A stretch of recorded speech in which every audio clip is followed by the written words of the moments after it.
Hey, chiropractic students and recent grads, how successful could you be if you had a resource that clarified your vision, helped you develop a plan, saved you money, time, and heartache, shortened your learning curve, and helped set you on a course to become profitable your first few months after opening? The Chiro Planner is here. More than just a journal, it's a guide to creating and launching your chiropractic practice in 100 days. It's jam-packed with tools, tips, ideas, action steps, resources, and inspiring quotes from some of the top chiropractors and business leaders today.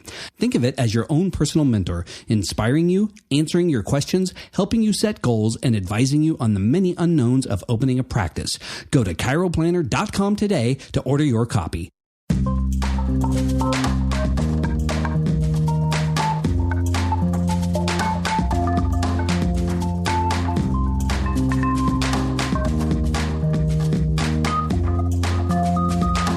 We are going to do a free-form episode. We don't have any notes or anything, and we're just going to download about networking and everything networking is, what it should be, what you should be doing in school, what you should be doing in practice. So a long time ago, pre-internet, pre-everything, not pre-everything, but there used to be that doctors, chiropractors, when they open a business, they could be in the yellow pages. They'd have a yellow page ad, and then they'd get to know people in their community and everything like that. And then over time, you're familiar enough, you've seen enough people, you have referrals coming in. So that's same, except now that you've got digital as well. And so there's social media marketing and everything like that. And this has been a big, big change. Back in the days of Yellow Pages, you could pay a lot more money to have a bigger ad or bold print next to your business name as a way to stand out. But that's changed with the advent of the internet. And but what it has not changed is being part of your community and that person-to-person touch, that getting to know a real person thing is as important as it ever has been. But it used to be that people, if they didn't know you, they'd learn about you from your ad. Let's say you paid for a mailer. And then they thought, oh, that sounds good. I'd like to go see what that person's all about. In the age of social media, it has shifted towards, I want to Facebook stalk or go online and see what that person's all about, and then decide from there if I want to be part of whatever that person is all about. So, but what we're going to talk about, like Haley said, is networking and community engagement in the modern era. Yeah. So I think we were, trying to think of what we were going to talk about this episode, and we hit upon networking, and we thought, man, I have so much I can talk about. I see so many people doing wrong things and so many people doing right things. And we're going to help make it clear as to what you should be doing and why you should be doing that. And I think number one, you nailed it. I mean, you should be in your community, and that means living in your community, right? Yeah. We lived. And why wouldn't you want to? I mean, who wants to drive more than 5 minutes to work? Mm-hmm. Am I right? Neither of us. And we've lived within 5 minutes of both of our practices. And to us, that's an incredible, it's a bonus. To be that close, but also to your neighbors, or, you can network with your neighbors. And when I say network, I think it's really hard. Some people think you go into a networking event to sell those people on you, and you don't. You want to tell them who you are so that they can tell everyone they know to come to you. So networking, have a very big mindset about networking is not just talking to one person, but you're talking to every person they know. And I think trying to just get that one person to come into your office is a bad way to go about that. I would take it a step further. I would say networking is more than just talking to everybody you know. It's talking to everybody you know about them. Yeah. About what is important to them. Everyone's favorite subject is themselves. And if you go to a meeting, like let's say a Chamber of Commerce meeting, and you meet somebody, the conversation isn't about you and how you're a chiropractor and how you can help them. The conversation is about them. How long have they lived in the community? What do they do for a living? What's their business? Things like that. Yeah, I talk to a lot of people, and they'll say, well, I go into all, because we say you should know everyone within a 1 mile radius of you, every business, if not in a 3 mile radius of you. And I'll talk to people and they'll say, well, I go and I give them my business card and nothing. Well, that's where you went wrong. You got to go in and ask them about them. What's this business? What is your Pilates studio? Who do you serve? Who do you want to come into you? And then you take their business card and you leave and you send them a thank you that says, thank you for meeting with me. I'm so excited about your Pilates studio, and anyone that I meet that is blah, blah, blah, I will send them immediately to you. And then you can follow that up with, I think, an invitation to your ribbon cutting or an invitation to a chamber event. Or a health talk. Or a health talk. Yeah. So you're starting to build that relationship with them by getting to know them first. Yeah, and there's going to be no shortage of people to meet, but understanding that it's about your community first. It's the people you can affect that are 1 degree of separation from you, that's going to build a healthier community, and that are going to tell a neighbor or a friend, and it's going to grow from there. But there's something about the personal connection that's different from online or anything else. I mean, it still matters. If you've talked face to face with that person and you've built that personal connection, it's just so strong. And you don't have to talk about chiropractic. You don't have to talk about your business or whatever. It can be about anything, but you want to get to know those people and what is important to them and their values. Yeah. And I think then, and also it's a time thing. It takes time. Yeah. It doesn't matter, how aggressive you are. You probably turn them off if you're too aggressive, but it's going to take time for people to get to know you and like you and then trust you.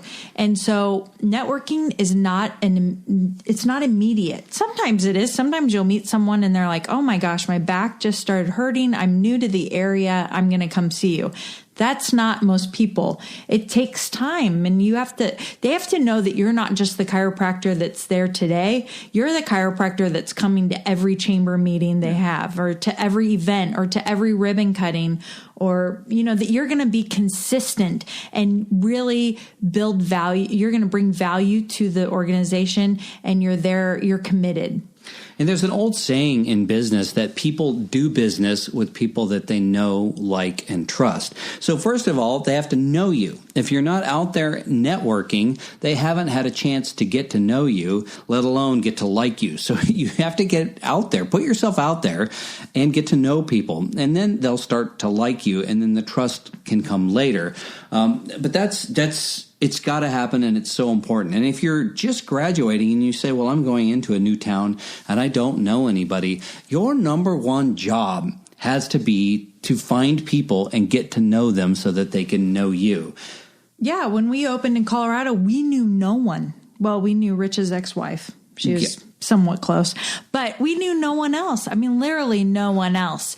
But to us, it was an opportunity we didn't know anyone. Well, everywhere we go, we better start meeting people. And honestly, probably like 6 months before we moved away, do you remember we went to Subway? And we knew every single person. We knew everybody. We knew every single, probably 20 people. And we knew every single person in Subway. And it felt so good. It was nice to see them. And we truly enjoyed that connection and being part of something and being a part of that town. And, the last year we owned the practice, we gave over $2,000 to the high school athletic department. And nothing has made me feel better about being in business and in practice than helping support the community that supported us. So what we're talking about now is the person-to-person side. If you aren't doing it already, get to know everybody. And if you don't know what to talk about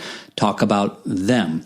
Yes. That makes it an easy conversation. It's hard. I can go talk about myself all day long. But one of the things that is a good skill to acquire is to, when you're talking to a new person, almost pretend to be interviewing that person. Yeah. Kind of like, oh, hey, who are you? Oh, that's interesting. Oh, that's great. You're a photographer. Are you from the area? Are you from here? Oh, okay. And keep asking them questions. What's funny is when they do surveys and studies of people on likability, people who have been, if I take a really big interest in you, you're going to say that I was a very likable person. That's that's how the psychology works. People who like us a lot or seem to be interested in us a lot, we tend to like better. So remember, if it's to know, like, and trust, you're already there by taking a real interest in them. And we are all in our own self-absorbed fog. If you can step outside of that and take that genuine interest, then you're going to be making some inroads on that relationship. And honestly, you're the one benefiting from all of this because you are becoming someone who's well-liked and respected in the community, and you feel good about your community. You're getting to know people and they like you and you're seeing them places. And I think that there's a real value in that to feeling a part of something and enjoy it. Mm-hmm. There is. And another thing, and this just reminds me of this, when my years as a salesperson, when someone has a need, it's the convergence of that need with who they know that would fill that need. So if you don't really care about who the best realtor is until you need to buy a house or sell your house. Then you ask somebody, right? So it's the convergence of that need with who you know. And so you just want to be part of the conversation. You may not get the sale that day, meaning they may not come in as your patient, but it doesn't matter. You've increased the amount of people that you know. So when that convergent time, that time happens, when it converges, that need for your care happens, that you already know them or they already know you. Yeah, and I think there's a few important points to point out is that, one, you should find a place where you feel very comfortable. You really like and enjoy the people, and they seem to like and enjoy you. Also, you don't want to spread yourself too thin. You don't want to be going to every chamber event and every BNI event and every this and every Toastmasters and no. Find a place you really feel comfortable and be consistent with that. Don't try to go do too many things. I think that could be a problem too, is if you're trying to keep up with too many different groups and trying to fit in everywhere, you won't find a place where you really fit in. You won't find a groove because you're spread too thin. All right, so we've covered the in-person connection, the person-to-person connection. So what is the deal with social media? Should I be buying tons of ads or should I even be on there? What do you think, Haley?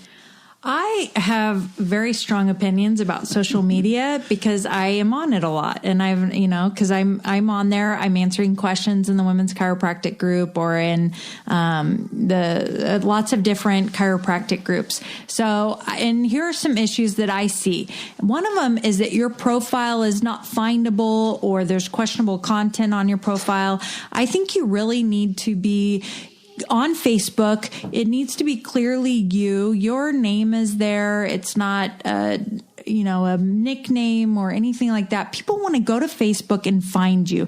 They want to know you're a real person with a real family, with real friends, and you have real hobbies. It's normal.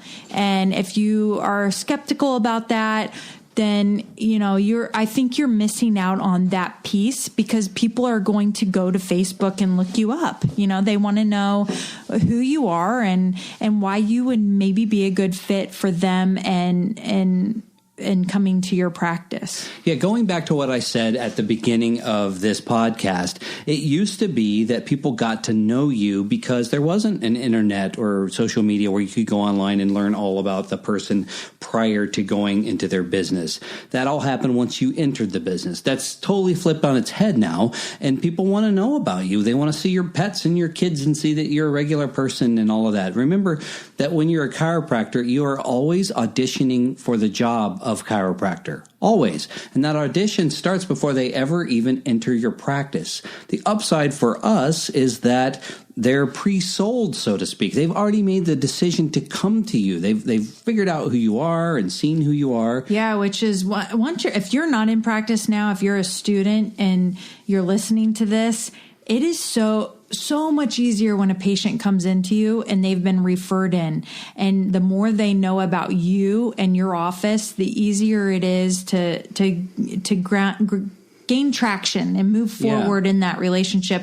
And if, before they were coming in kind of cold, they may go to a few chiropractors before they find someone they really connect with. If they're just looking in the yellow pages, like you were talking about earlier. Whereas now, if they're coming in, they've seen you everywhere. They've probably looked into who you are and seen your family and your friends and what you've been up to, and that's fine.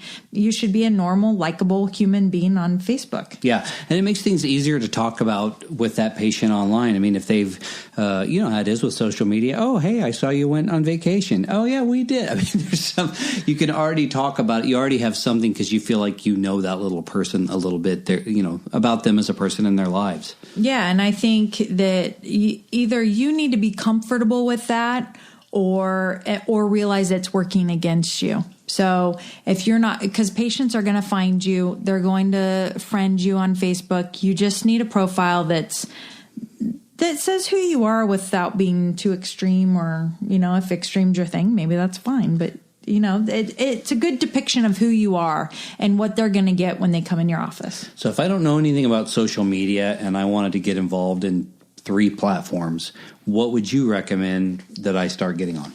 I would get on Facebook and Instagram for sure. I would probably have a website.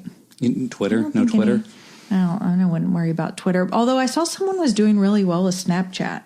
Really? So I think, but it's the same with networking all over the place. I think you got to pick one place and find your groove. We've been working with someone, and did he get someone from Instagram or Facebook? I can't remember, but I think it was Instagram. It was one of them. And so we've been working really hard on his Instagram and what they've been doing with their Instagram posts. And so we just only been working like a month on it and already starting to see traction with it. So I think pick a place you feel comfortable and really get to know it and work with it. Yeah. So if you aren't where you want to be in practice, or you are just starting out, networking. And I want to just off the top of my head, think of some things you should be going to. Definitely your chamber. There are so many other business owners there that you can get to know and who might become your patients. Maybe BNI, Business Networking International. I saw a guy the other day on Facebook. He's been in his BNI group for 18 years. Wow. And he gets an average of 56 new patients a year from it. Yeah. And so when you look at the case value of each patient, plus add to it the people that they refer in, I mean, that's huge. Yeah. And he probably, if he's been going 18 years, it's like home to him. Like they're his friends, and it's a good connection. Like it's part of being in part of his community, and he's helping all the people there too, as much as they're helping him. So I'm sure it's a very genuine, connection oriented place. Yeah. And in BNI, they only allow one profession, into each chapter. But you can start a new chapter, or you can start your own meetup type of group on meetup.com. You can have people get together and do it that way. But if you're a young person, I've aged out of this, unfortunately, but Young Professionals is a great organization for people to join and get to know other people. Yep. And Toastmasters, if you feel uncomfortable speaking, would be something I would definitely do, because I think there's so many opportunities to speak at schools, at the library, if you're in a church event, a community event.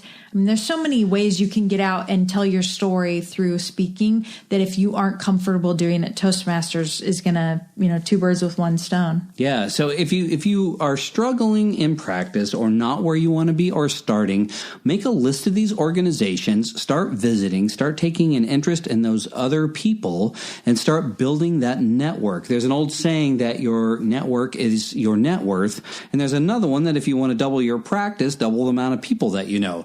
And so that can all happen, but it's not going to happen until you go out and grow those networks. And when do you think you should stop networking? Me? Yeah. Never. Don't ever stop. No, and it's not part-time. You have to be genuine. You need to be a good person. You need to be really taking a serious effort and building these relationships and being a part of your community. I think is, our practice isn't like we love it and we build it when we can, but we aren't trying to actively build it. Yeah. But we give to our kids' schools. We donate. We donate to our kids' schools. We donate our time. We do all of these things to still be a part of our community and know the people that we know. And I think that wherever you are or whatever you're doing, you should be networking. Yeah. I think we got it. I think we can put a fork in this one. Yeah. I don't know. I can. Well, you go all day long? Yeah, I can. I think networking should be, if you are not busy at work, I saw a post the other day about what could I be doing when I don't have patients? I mean, there is so much you can do about networking. And, back to the Facebook, even you can go to your town Facebook groups and answer people's questions, and you're providing them value, and they may not know who you are, but they may click on your profile and then see that you're the chiropractor at Active City Chiropractic and think you did a great job providing an answer to that question, and then come see you for chiropractic. Yeah. So it's just unbelievable the amount of links you can build if you are giving value, you're caring, and you're in your community. Yep. Always be networking. You're building genuine relationships. Keep that in mind. You're not taking a fake interest in people when you're networking. You're really getting to know them. It's fun. It's fun to get to know people, and just know that will reap huge benefits for you at some point because you planted that seed. You put in the time to build that relationship. And I think even if you're a student, you could be doing this to bring people into clinic at school. You were on a kickball team. Yeah, right? When I was in school, so I moved to Kansas City to go to Cleveland, and I knew no one. And I knew at some point I would be in the outpatient clinic, and I better have some patients. And so I joined a kickball league because I'm bad at all sports, but kickball. Were you good at it? I was okay. I was a bruise and a scratch. Yeah, I pulled something, but I didn't. But it was good. It was good enough, but to where I knew people, and I made friends with my neighbors that lived in the area where I lived, and they came in and saw me as patients. So you've always got to be thinking in those terms. You've got to be thinking of getting to know people for just socially. But the nice side effect to that, of knowing that many people, is that inevitably somebody is going to be your patient. In fact, the president of the BNI group that I was in came in, and not for to see me, but came and got a massage from the massage therapist in our clinic. Uh-huh. And that ended up, that helped our business. Yeah. And I think I did end up treating him as well. So, I wasn't there in the BNI group giving speeches on chiropractic, not BNI, Toastmasters. I'm giving speeches about subjects that are assigned, but and this turned into bringing money into our practice. Yeah. And it helped you with speaking. And I think there's just so many things that come from networking, and when you're doing a good job at it, and you can always be working at it. And even for us, we always went, every time we came back to Kansas City, we went and visited, not every time, but we visited the school. Yeah. And now you work there. Yeah. It's just, you never know where life's going to take you, and you should always be nice and meet people and provide value. Yep. And take an active interest in them. Boom. That's it. Bam.